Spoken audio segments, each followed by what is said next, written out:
आज हम पढ़ते हैं इलियट वेव थ्योरी।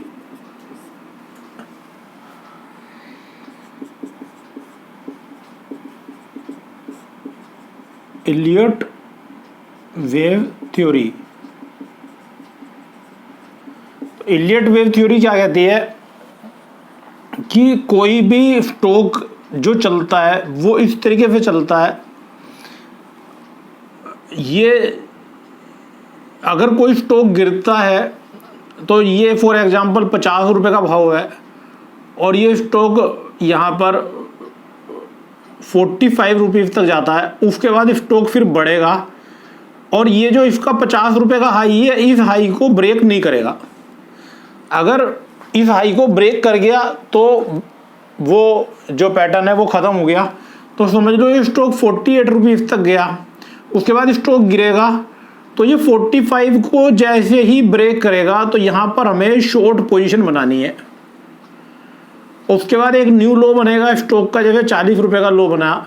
उसके बाद स्टॉक बढ़ेगा तो स्टॉक बढ़ेगा इस लो को, ये जो लो है इसका इस लो से नीचे ही रहेगा। ये फॉर एग्जांपल ये बढ़ेगा तो यहाँ पर ये 42 रुपीज़ या 43 रुपीज़ तक जाएगा। उसके बाद स्टॉक में एक डीप करेक्शन होएगा और स्टॉक फॉर एग्जांपल यहाँ पर 30 रुपये तक जाएगा। और उसके बाद जो इसका ये ए लेवल है, यानी ये पहली वेव, उसके बाद ये वाली जो है ये दूसरी वेव, उसके बाद ये वाली जो है वो तीसरी वेव, उसके बाद ये वाली जो है वो चौथी वेव और ये वाली जो है वो इसकी 5वीं वेव होएगी। और उसके बाद स्टॉक बढ़ेगा और जो इसका ये ए लेवल है ये इस 40 से काफ़ी नीचे होगा और स्टॉक उसके बाद फिर स्टॉक में करेक्शन आएगा और इस बार ये जो 30 रुपये का लेवल है ये नीचे रहेगा और ये ऊपर रहेगा। फॉर एग्जांपल यहाँ पर उसने 32 या 35 समथिंग कुछ बनाया, 32 के लगभग बनाया। तो उसके बाद स्टॉक में तेज़ी आनी शुरू हो जाएगी। तो स्टॉक में अगर तेज़ी आएगी तो किस तरीके से आएगी, तो जैसे ये जो लेवल है यहाँ पर समझ लो स्टॉक 30 रुपये का है तो स्टॉक बढ़ा 35 रुपये तक गया। उसके बाद स्टॉक में करेक्शन हुआ और स्टॉक यहाँ पर 34 रुपये या 33 रुपये तक आया। उसके बाद स्टॉक बढ़ा तो जब ये हाई काटेगा 35 रुपये का हाई काटेगा तो यहाँ पर हमें अपनी तेज़ी की पोजीशन बनानी है।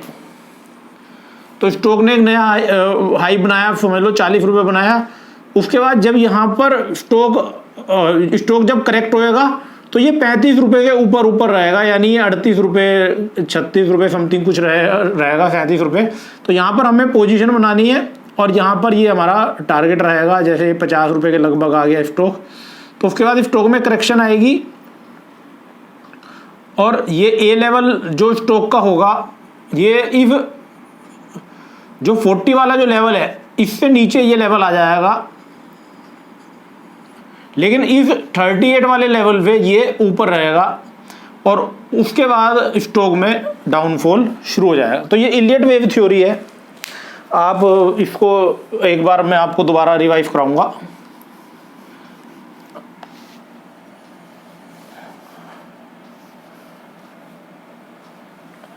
हेडन पैटर्न्स, तो कौन कौन से पैटर्न्स बनते हैं जो पॉपुलर हैं।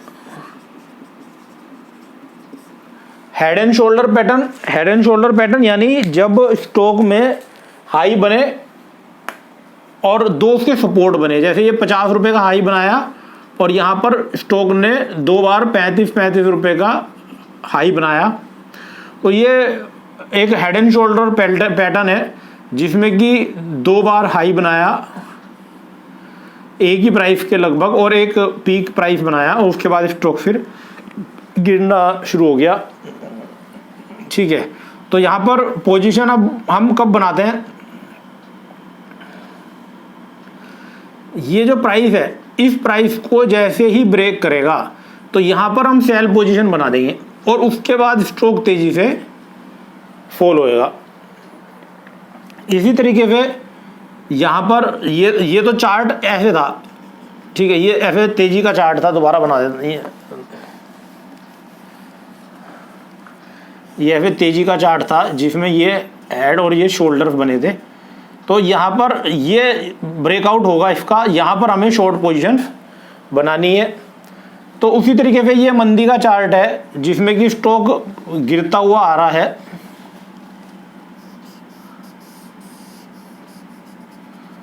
तो यहाँ पर जैसे ही स्टॉक इस प्राइस को तोड़ेगा और यहाँ पर हमें पोजीशन बनानी है।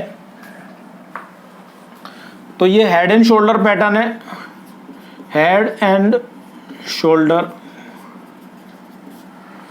उसके बाद ये है डबल टॉप, जब स्टॉक एक प्राइस पर आए फिर करेक्ट हो जाए, फिर एक प्राइस पर आए और फिर करेक्ट आ जाए। तो जब भी स्टॉक इस दोनों प्राइस को ब्रेक करेगा ऊपर के साइड, तो तब हमें यहाँ पर लॉन्ग पोजीशन बनानी है। इसी तरीके से डबल बॉटम, स्टॉक एक ही प्राइस पर आए फिर वहाँ पे करेक्ट हो जाए, एक ही प्राइस पर आए तो फिर करेक्ट हो जाए।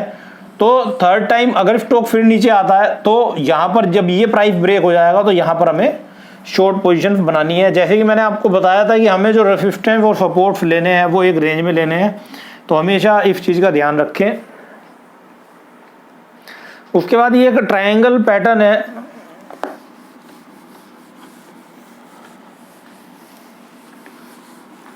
अगर स्टॉक ऐसे बढ़ता चला जा रहा है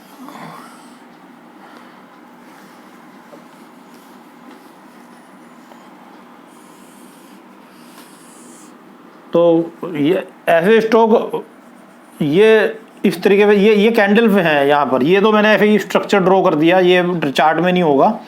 ये ऐसे कैंडल बन रही है, ये ऐसे कैंडल बन रही है। तो इस तरीके से ये स्टॉक चलता चला जा रहा है, इस तरीके से स्टॉक चलता चला जा रहा है और लास्ट में जाके एक भाव पर ये जो है स्टक हो जाता है, यानी वहाँ पे बहुत ज़्यादा ये इसमें वॉल्यूम्स भी नहीं रहते और ये एक स्टेशनरी सा हो जाता है। तो यहाँ पर जैसे ही स्टॉक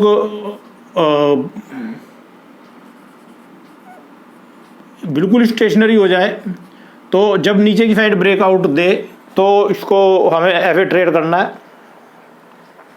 इसी तरीके से जब स्टॉक गिरता चला जा रहा है और जाके एक प्राइस पर स्टक हो जाता है, तो एकदम अगर ये ट्रायंगल को ऐसे यहाँ पर ब्रेक करता है, वो यहाँ पर कोई अच्छा ब्रेकआउट आता है, तो यहाँ पर हमें स्टॉक को बाई करना है।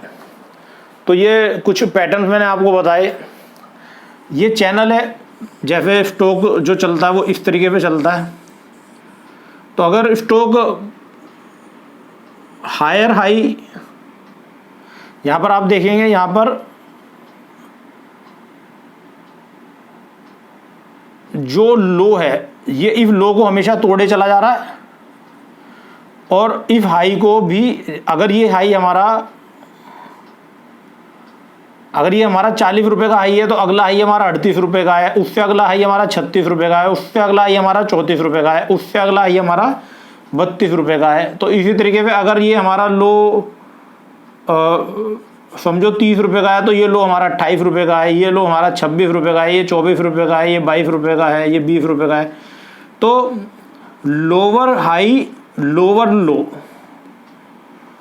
अगर स्टॉक लोअर हाई और लोअर लो बना रहा है तो ये बेयरिश पैटर्न है, यानी स्टॉक फॉल हो रहा है। और जब भी ये यहाँ पे ब्रेक करेगा, यानी जो प्रीवियस हाई है, ये जो इस चैनल का जो हाई है, इस हाई को जैसे ही ब्रेक करेगा तो यहाँ पर हमें लॉन्ग पोजीशन लेनी है। और इस चैनल का जो लो है, इस लो को जब ब्रेक करेगा तो हमें शॉर्ट पोजीशन लेनी है।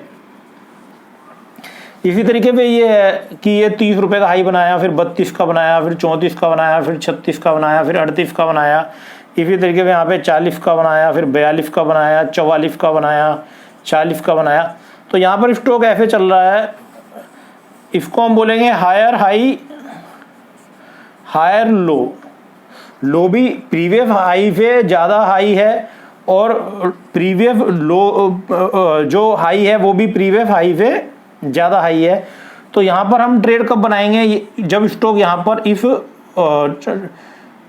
36 वाला जो लो है, इस लो को जो